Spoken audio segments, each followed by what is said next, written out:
છે।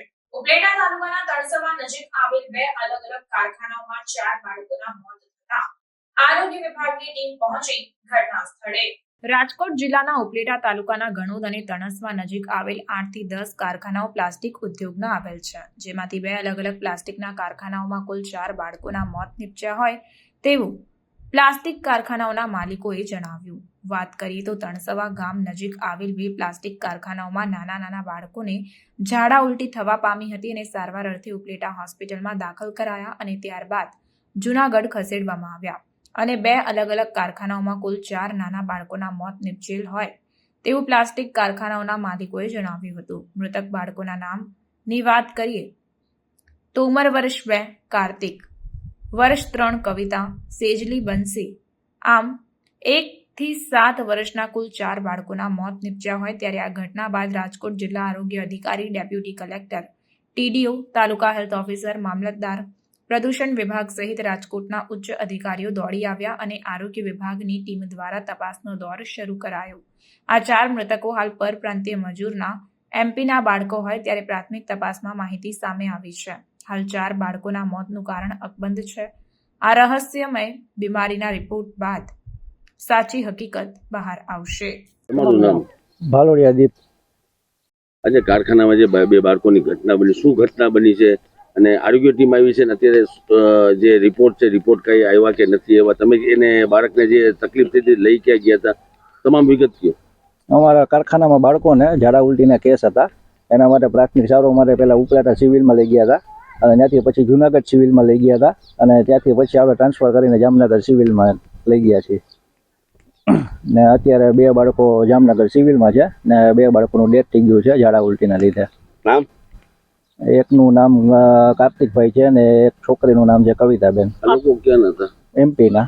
આજે તણસવા ગામમાં જ્યાં ઝાડા ઉલટીના કેસના હિસાબે આ બનાવ બન્યો, કુલ કેટલા બાળકોના અંદાજે મોત નીપજ્યા છે?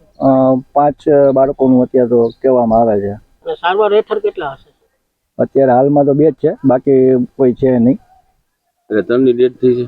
હા, ના 5ની ડેથ થઈ છે। 5ની ડેથ? હા, અત્યારે કોઈ સારું હેઠળ નથી ને? 5ની ડેથ થઈ? 5ની ડેથ થઈ ગઈ, 2 સારવાર હેઠળ છે, ટોટલ 7 હતા। ટોટલ કેટલા? 7। 7? હા, એ ક્યાં છે અત્યારે સારું હેઠળ? જામનગર સિવિલમાં। 2? હા।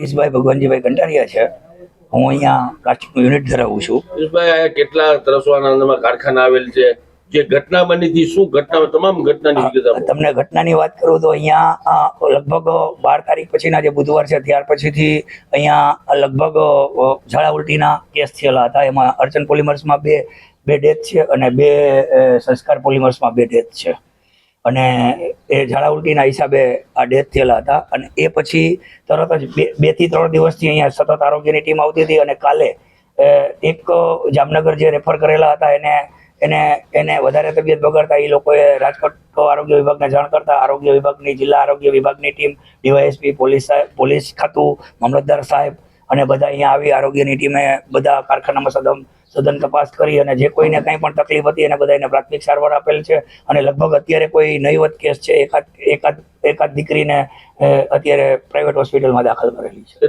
અને બે અત્યારે જામનગર સિવિલ હોસ્પિટલમાં દાખલ કરેલ છે અને ટોટલ 4 વ્યક્તિના 4 મૃત્યુ થયેલ છે અત્યારે આ કારખાનાની અંદર કે દવાખાનામાં। પરિવારજનો ક્યાં હતા? એ બધા મધ્યપ્રદેશના હતા। આ લોકો એ લોકો એના સ્વજનોને જે કંઈ હતા એ ડેથ થઈ ગયા છે તો પછી એને લઈને મધ્યપ્રદેશ ચાલ્યા ગયા છે। તમારું નામ? મારું નામ જીતુભાઈ લાડાણી। મારું કારખાનું તણસવા રોડ ઉપર આવેલું છે। મારે આમાં 2 છોકરાઓ ઓફ થઈ ગયા છે, એક 5 વર્ષનો હતું અને એક 1.5 વર્ષની છોકરી હતી। મૃતકના નામ? મૃતકના નામ એક તેજલી હતી, તેજલી કરીને બોલાવતા, અને એક બંસિકા। હવે કારણો કાંઈ જાણવા નથી મળ્યા પણ કદાચ અને ઝાડા ઉલટી થઈ ગયા હતા એટલે એના માટે સારવાર એ લીધી હતી, દવાખાને એ લોકો ગયા હતા પણ એમાં કંઈ સફળતા ના મળી। દવાખાને ગયા હતા, ક્યાંથી ક્યાં લઈ ગયા હતા, મોત ક્યાં થયા?